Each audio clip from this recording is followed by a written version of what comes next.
Hello and welcome back to the Lore Raider. So today I'm doing another factions versus matchup.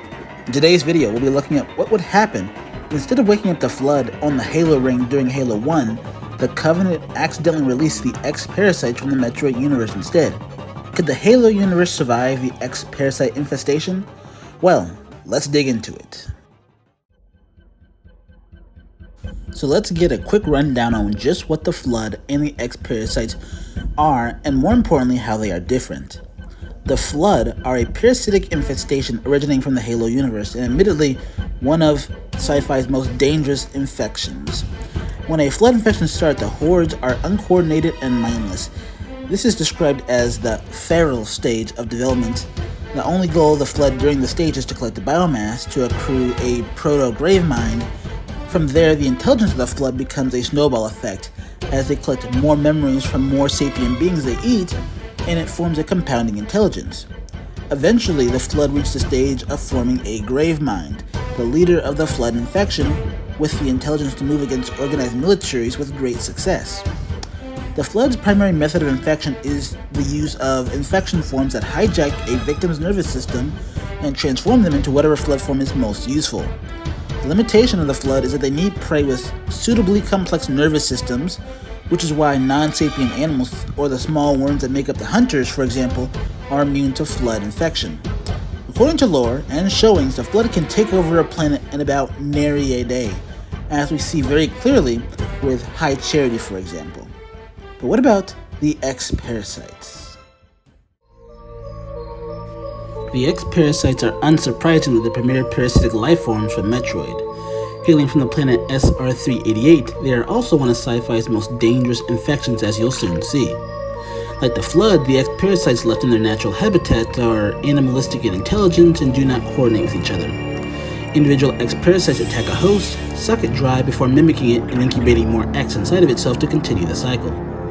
However, when they absorb sapient prey through the X's asexual reproduction, they can make innumerable copies of themselves and start to form strategies to better further the X's agenda, such as forcing lesser X to rapidly adapt to counter the enemy, like they did in Metroid Fusion, and creating the Blue Ice X, which attacked Samus from within.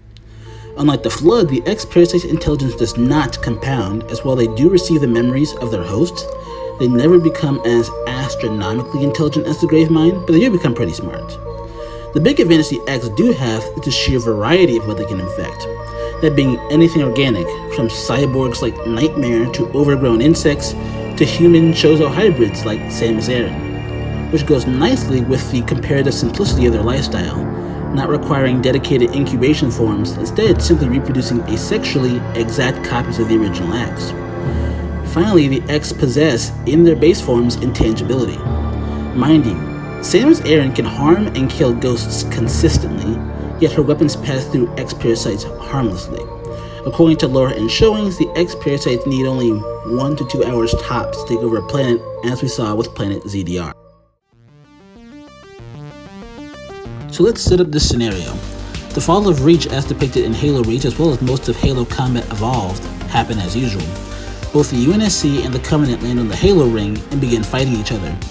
Just like the real timeline, the Covenant accidentally awaken a parasitic life form. However, this time it's the X-Parasites. Also like the original timeline, Sergeant Johnson questions a Covenant captive who points him toward a Covenant position, and Johnson, as well as Captain Keyes and his strike team, go to investigate.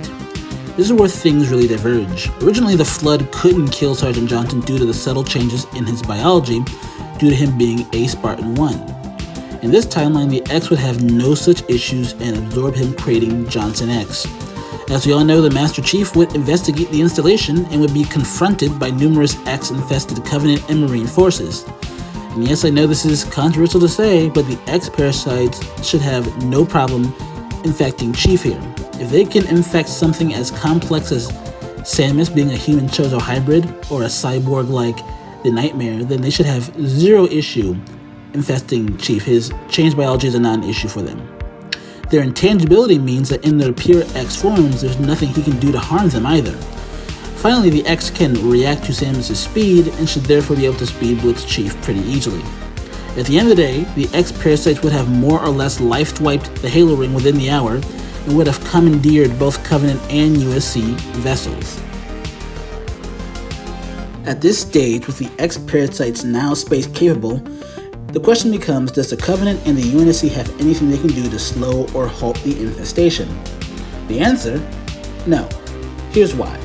To start off, we have to establish that without Metroids being present, the only predator of the X-Parasites would suffer effectively no casualties in the war, or nothing that won't immediately be replaced with their mitosis. Secondly, the X-infected hosts are stronger than the originals. This is a consistent plot point. The SEX was stronger than the Samson infected, and Experiment Z57 was stronger than Corpius, among many other examples. Thirdly, the Halo universe's power level isn't really built to handle the X.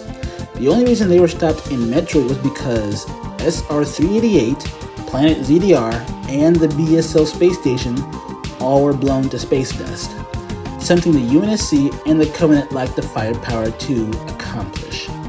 Fourthly, unlike the very grotesque Flood, the X-Parasites can infiltrate enemy bases because they look like the person they killed. This worked well enough to fool the Makan tribe of Chozo on ZDR, a species far more intelligent than either the human or the combined Covenant races. In short, neither faction has any conventional means of combating the deadly X-Parasite infestation. But what about firing the Halo array, I hear you guys say? Well, in the original Halo, the thought of building the Halo array was that it would kill any organism with a certain amount of nervous system complexity, therefore denying the Flood more food and starving it out. The issue with using this against the X is that because they can eat any biological creature, regardless of its complexity, all firing the ring would do is deny its more intelligent creatures, a handicap but not a death sentence, especially given the X can simply continue to asexually divide and make more of what intelligent beings they already consumed.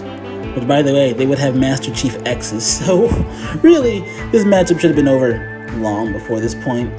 But overall, I consider this to be an overwhelming X-Parasite victory, as even a united Halo universe has no answers to what the X bring to the table, and it really shouldn't be much of a surprise.